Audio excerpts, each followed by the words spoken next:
Lesson 69.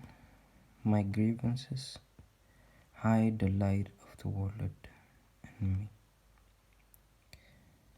No one can look upon what your grievances conceal, because your grievances are hiding the light of the world in you.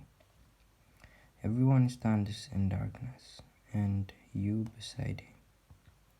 But as the veil of your grievances is lifted, you are released with him.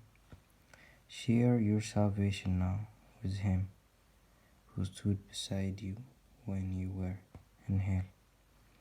He is your brother in the light of the world, which saves you both. Today, let us make another real attempt to reach the light in you. Before we undertake this, in our more extended practice period, let us devote several minutes in thinking about what we are trying to do.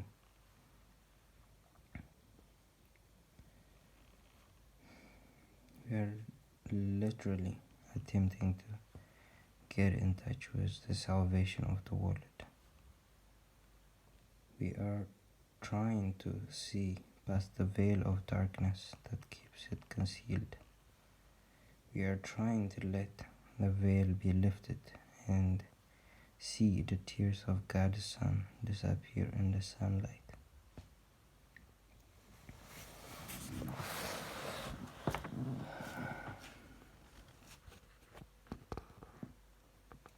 Let us begin our practice period today with the full realization of all this and real determination to reach what is dearer to us than all else.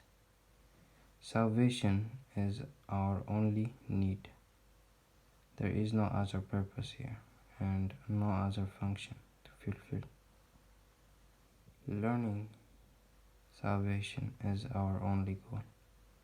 Let us end the ancient search today by finding the light in us and holding it up for everyone who searches with us to look upon and rejoice. Very quietly now, with your eyes closed, try to let all the content which generally occupies your consciousness go. Think of your mind as a vast, round area surrounded by a layer of heavy, dark clouds. You can see only the clouds because you seem to be standing outside the whole area and quite apart from it. From where you stand, you see no reason to believe there is a brilliant light hidden by the clouds. The clouds seem to be the only reality. They seem to be all there is to see. Therefore, you do not attempt to go through them and past them, which is the only way in which you would be really convinced of their lack of substance. We will make this attempt today. After you have thought about the importance of what you are trying to do for yourself and the world, try to settle in perfect stillness, remembering only how much you want to reach the light in you today. Now, determine to go past the clouds. Reach out and touch them in your mind. Brush them aside with your hand. Feel them resting on your cheeks and forehead and eyelids as you go through them. Go on, clouds cannot stop you. If you are doing the exercises properly, you will begin to feel a sense of being lifted up and carried ahead.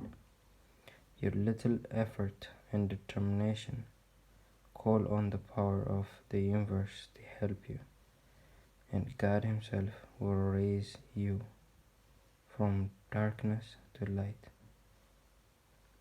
You are in accord with His will, cannot fail because your will is His. Have confidence in your Father today,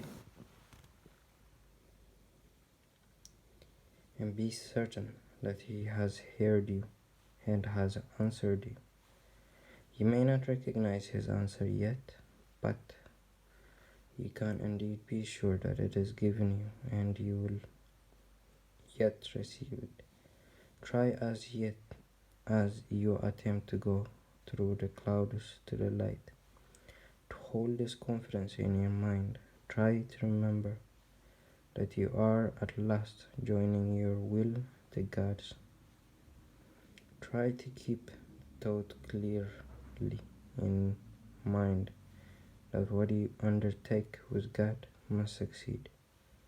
Then let the power of God work in you and through you, that His will and yours may be done.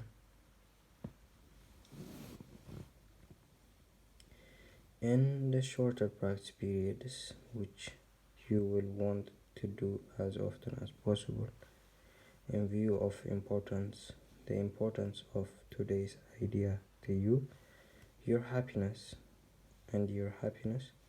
remind yourself that your grievances are hiding the light of the world from your awareness.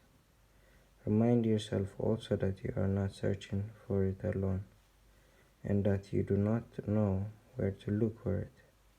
Say then, my grievances hide the light of the world in me. I cannot see what I have hidden, yet I want to let it be revealed to me. For my salvation and the salvation of the world. Also be sure to tell yourself, if I hold this grievance, the light of the world will be hidden from me. If you are tempted to hold anything against anyone today.